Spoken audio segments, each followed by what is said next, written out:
The Black Death. This devastating pandemic swept through Europe, Asia, and North Africa in the mid-14th century, killing an estimated 75 to 200 million people.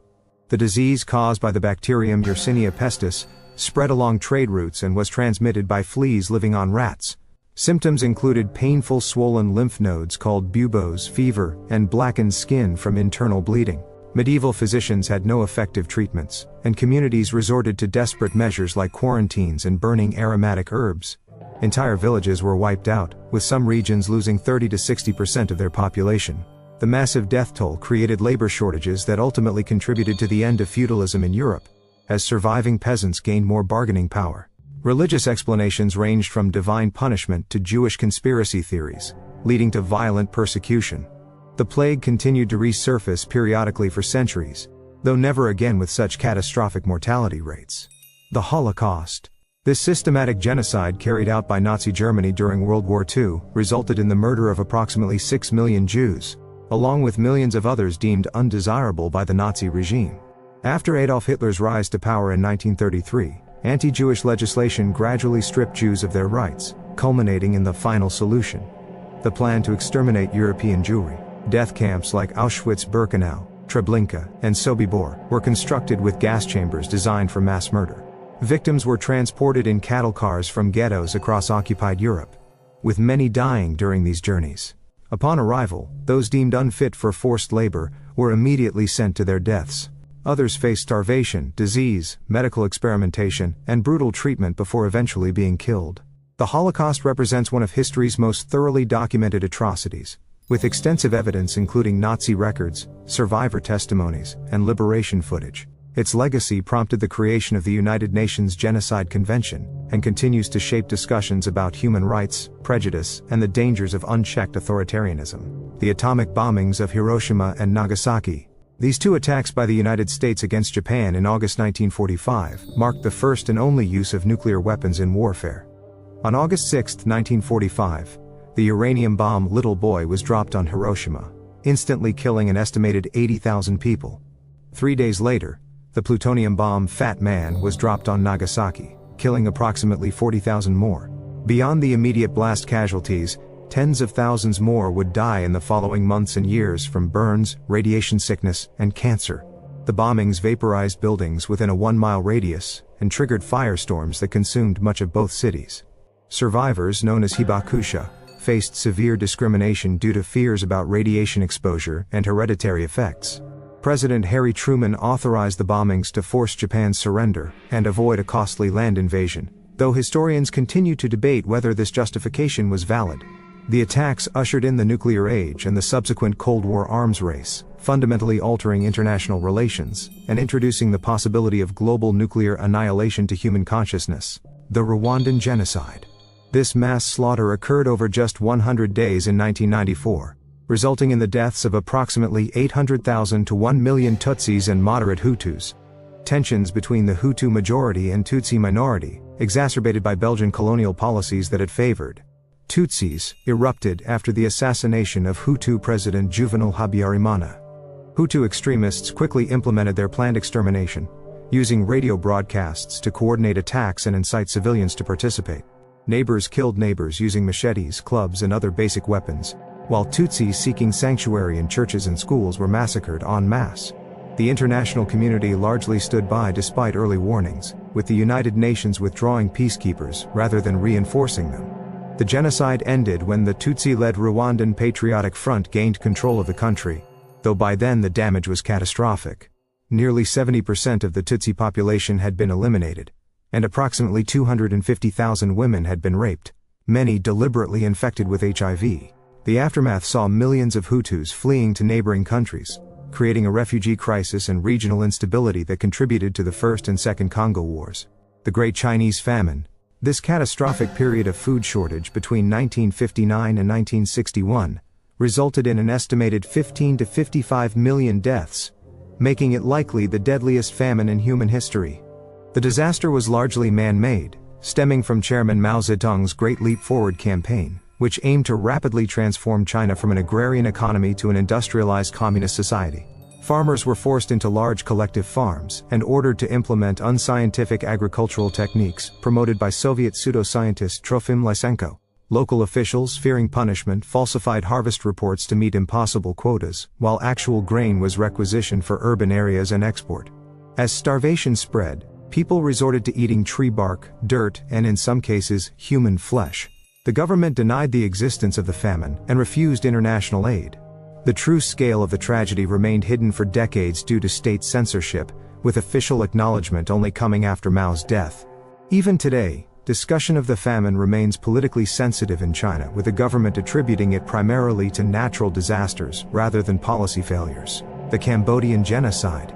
This brutal campaign of mass killings was carried out by the Khmer Rouge regime under Pol Pot between 1975 and 1979, resulting in the deaths of approximately 1.5 to 2 million people, nearly a quarter of Cambodia's population.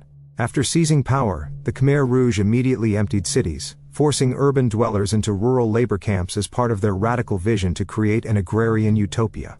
Intellectuals, professionals, minorities, religious practitioners, and anyone with connections to the former government were systematically executed. The infamous Tuol Sleng prison, known as S21, processed over 14,000 prisoners, with only 7 known survivors. Torture was routine, confessions were extracted, and most victims were then taken to the killing fields for execution. Conditions in labor camps were deliberately harsh, with inadequate food, no medical care, and brutal punishments. The genocide ended only when Vietnam invaded Cambodia in 1979, though Pol Pot continued to lead the Khmer Rouge from jungle hideouts until 1997. The country's recovery has been slow, with trials of Khmer Rouge leaders only beginning in 2009, and many perpetrators never facing justice. The Armenian genocide. This systematic destruction of the Armenian population in the Ottoman Empire during World War I resulted in approximately 1.5 million deaths between 1915 and 1923. The Young Turk government, facing the empire's collapse, targeted Armenians as suspected Russian sympathizers and obstacles to Turkish nationalist ambitions. The genocide began with the arrest and execution of Armenian intellectual and community leaders in Constantinople on April 24, 1915. Armenian men were then conscripted, disarmed, and killed in labor battalions. Women, children, and the elderly were forced on death marches through the Syrian desert without food or water, with many dying from exhaustion, starvation, or at the hands of accompanying soldiers and Kurdish tribesmen. Those who survived the marches faced detention in concentration camps where disease and starvation claimed more lives. Despite extensive documentation by diplomats, missionaries, and journalists, Turkey continues to deny that a genocide occurred, claiming the deaths were casualties of war or the result of civil conflict. This denial has complicated Turkey's international relations, particularly with Armenia, and countries that have officially recognized the genocide. The Indian Partition. This traumatic division of British India into independent India and Pakistan in 1947 triggered one of history's largest mass migrations and horrific communal violence. When the British hastily withdrew after nearly 2 centuries of colonial rule, religious tensions that had been simmering for decades erupted into full-scale violence. The poorly planned partition, announced just weeks before implementation, created panic as Muslims fled toward Pakistan, while Hindus and Sikhs moved toward India. Approximately 14 to 16 million people were displaced, and between 200,000 and 2 million died in the ensuing violence. Entire train cars arrived at their destinations filled with corpses. Women were particularly targeted, with an estimated 75,000 to 100,000 women abducted and raped. Religious extremists on both sides committed atrocities, including mass killings, forced conversions, and the destruction of religious sites. The partition created lasting animosity between India and Pakistan, leading to several wars and ongoing territorial disputes, particularly over Kashmir. The trauma of partition continues to shape the national identities and politics of both countries, with many survivors reluctant to speak about their experiences even decades later. The Atlantic slave trade. This forced transportation of 12 to 15 million Africans to the Americas between the 16th and 19th centuries represents one of history's most prolonged human rights catastrophes. Captives were typically obtained through raids or purchased from African intermediaries before being marched to coastal trading posts. The Middle Passage, the sea journey to the Americas, was notoriously brutal, with enslaved people packed into ships' holds with minimal space, food, or sanitation. Mortality rates averaged 15 to 20%, with some voyages losing more than half their human cargo. Upon arrival, survivors were sold at auction and forced to work on plantations, in mines, or as domestic servants. The slave trade devastated African societies, removing millions of working-age people and fueling internal conflicts. Meanwhile, it built the economic foundations of the Americas and European colonial powers through unpaid labor. The trade's legacy includes persistent racial inequalities, cultural displacement, and the destruction of African historical records and cultural continuity. Its effects continue to shape social, economic, and political realities across the Atlantic world today. The Great Irish Famine.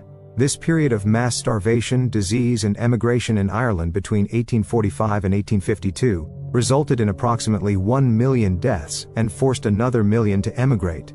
The immediate cause was a potato blight that destroyed the primary food source for the impoverished Irish tenant farmers. However, the catastrophe was exacerbated by British colonial policies that continued to export food from Ireland despite the starvation and implemented inadequate relief measures based on laissez-faire economic principles. Workhouses became overcrowded death traps where families were separated and disease spread rapidly.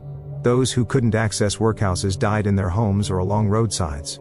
The population of Ireland fell by 20 to 25% due to death and emigration, and has never returned to pre-famine levels. The disaster permanently altered Irish demographics, accelerated the decline of the Irish language, and created a global Irish diaspora, particularly in the United States, Canada, and Australia. The famine remains a defining moment in Irish historical consciousness, and continues to influence Irish-British relations, with many Irish viewing it as either British genocide or criminal negligence. The Chernobyl nuclear disaster. This catastrophic nuclear accident occurred on April 26, 1986, when a flawed reactor design combined with serious mistakes made by the plant operators led to an explosion and fire that released enormous amounts of radioactive particles into the atmosphere. The initial explosion killed 2 plant workers, while 28 more first responders and plant personnel died within weeks from acute radiation syndrome. The Soviet government initially attempted to conceal the disaster, delaying evacuation of the nearby city of Pripyat for 36 hours. Eventually, over 350,000 people were permanently relocated from contaminated areas in Ukraine, Belarus, and Russia. Radioactive fallout spread across Europe, with the highest concentrations in Belarus, where 23% of the territory was contaminated. The long-term health effects remain controversial, with estimates of eventual cancer deaths ranging from 4,000 to 93,000. The disaster exposed the dangers of Soviet secrecy and technological hubris, contributing to glasnost reforms and ultimately the Soviet Union's collapse. The site remains hazardous, with a massive steel containment structure completed in 2016 to prevent further radiation leaks from the damaged reactor, which will remain dangerous for thousands of years. The 2004 Indian Ocean tsunami. This massive series of waves triggered by a 9.1 magnitude undersea earthquake on December 26, 2004, killed approximately 230,000 people across 14 countries, making it one of the deadliest natural disasters in recorded history. The earthquake, centered off the west coast of northern Sumatra, Indonesia, generated waves up to 100 feet high that reached shorelines in varying timeframes, from minutes in nearby Aceh to hours in distant Somalia. Without a tsunami warning system in the Indian Ocean, coastal communities had no official alert. The waves swept away entire villages, particularly in Indonesia, Sri Lanka, India, and Thailand. Beyond the immediate drownings, survivors faced freshwater contamination, destroyed infrastructure, and disease outbreaks. The disaster disproportionately affected poor fishing communities with homes close to shorelines. The international response was unprecedented, with over $14 billion in humanitarian aid pledged. The catastrophe led to the implementation of the Indian Ocean Tsunami Warning System and improved disaster preparedness globally. However, reconstruction efforts were sometimes marred by corruption, land grabs from displaced populations, and the imposition of development plans that didn't address local needs. The Spanish flu pandemic. This unusually deadly influenza pandemic infected an estimated 500 million people, about a third of the world's population, between 1918 and 1920, killing 20 to 50 million. Unlike typical influenza outbreaks that primarily affect the very young and very old, this strain was particularly deadly for young adults with strong immune systems, which triggered cytokine storms, overwhelming immune responses that damaged the body. The pandemic occurred in 3 waves, with the second wave in fall 1918 being the deadliest. World War I accelerated the spread as troops moved globally, while wartime censorship in many countries suppressed reporting on the disease's severity. The pandemic's name is somewhat misleading, as Spain was simply more forthcoming about reporting cases since it remained neutral in the war. Healthcare systems were quickly overwhelmed, with hospitals running out of beds and cities running out of coffins. Public health measures included closing schools and theaters, banning public gatherings, and requiring masks, though these were often implemented too late. The pandemic's massive death toll contributed to labor shortages and economic disruption worldwide, while also advancing the field of epidemiology and public health infrastructure. The Holodomor. This man-made famine in Soviet Ukraine from 1932 to 1933 killed an estimated 3.5 to 5 million Ukrainians through deliberate starvation. Under Joseph Stalin's leadership, the Soviet government imposed impossibly high grain procurement quotas on Ukrainian peasants as part of forced collectivization policies. When quotas weren't met, brigades confiscated all food, including seed grain needed for the next planting season. Authorities prevented starving peasants from leaving affected areas to seek food elsewhere, effectively creating a death zone. At the height of the famine, people resorted to eating grass, tree bark, and in some cases, the dead. The Soviet regime denied the existence of the famine, refused international aid, and suppressed information about it for decades. Many historians view the Holodomor as genocide, a deliberate attempt to crush Ukrainian national identity and resistance to Soviet rule. Ukraine officially recognizes the Holodomor as genocide, as do several other countries, though Russia continues to characterize it as an unintentional tragedy that affected various Soviet regions. The famine remains a point of historical contention between Ukraine and Russia, with its memory playing a significant role in Ukrainian national identity. The Bhopal gas tragedy. This industrial disaster occurred on the night of December 2–3, 1984, when a gas leak at the Union Carbide pesticide plant in Bhopal, India, released approximately 45 tons of methyl isocyanate gas. The highly toxic clouds spread over densely populated areas, killing approximately 3,800 people immediately, and eventually causing at least 15,000 deaths from gas-related diseases. Over 500,000 people were exposed, with many survivors suffering permanent disabilities including blindness, respiratory problems, immune and neurological disorders, and gynecological complications. The disaster resulted from multiple safety failures, including poor maintenance, reduced safety systems, and inadequate emergency response planning. Union Carbide's parent company eventually paid $470 million in compensation, widely criticized as grossly inadequate given the scale of suffering.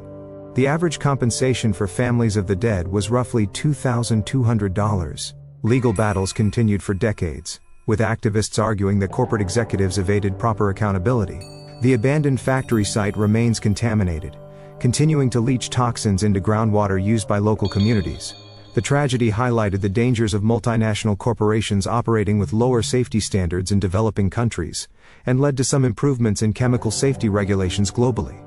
These tragedies serve as solemn reminders of the immense suffering caused by conflict, negligence, and disaster, as well as the resilience of those who endured them. By remembering these events, we honor the millions lost, and reinforce the vital importance of learning from the past to protect our shared future. Thank you for watching. If you enjoyed this video, please like it, subscribe, and tap the bell so you don't miss future uploads. Leave a topic you'd love us to cover in the comments. See you next time.